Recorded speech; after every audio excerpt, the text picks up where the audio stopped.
I decided to go home to Mobile, but the bus stopped at Nashville on the way, and I went into town for a drink and something to eat. I was going past a hotel when I looked in the window and saw some people who were playing chess. Like I said before, Big Sam taught me how to play chess when I was in the jungle. Well, I went into the hotel to watch them, but it was a special chess tournament, and it cost $5 to watch, so I didn't go into the chess room.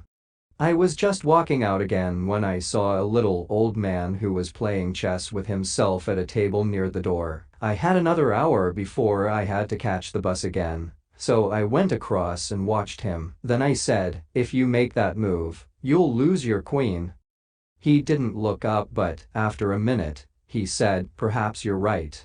It was time for me to get back to the bus station, but when I started to leave, the old man said, "Why don't you sit down and finish this game with me?" "I can't," I said, "I have to catch a bus." So he waved at me with his hand, and I went back to the bus station.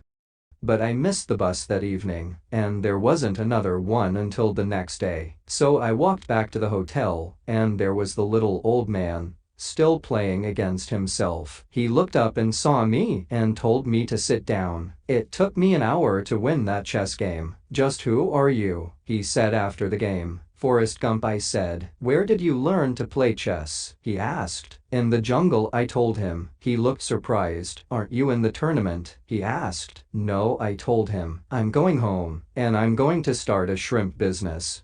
"You can make a lot of money from chess," he said. "You're very good." "Am I?" I said. The old man's name was Mr. Tribble. 2 days later we were on our way to Los Angeles to a big chess tournament.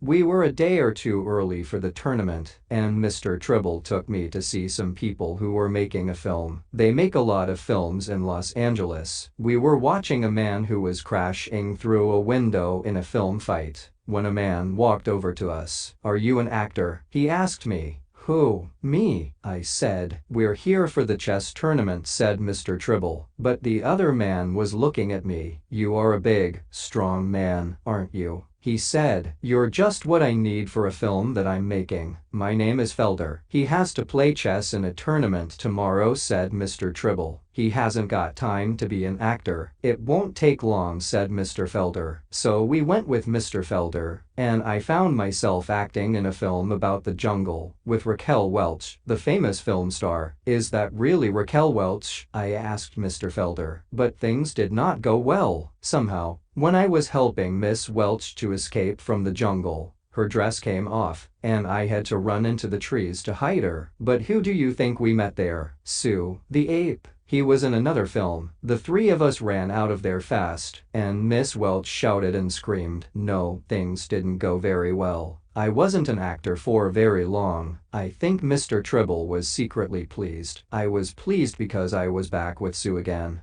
Back at our hotel, the three of us sat in our room and tried to decide what to do. "It's going to be difficult traveling with an ape," said Mr. Tribble.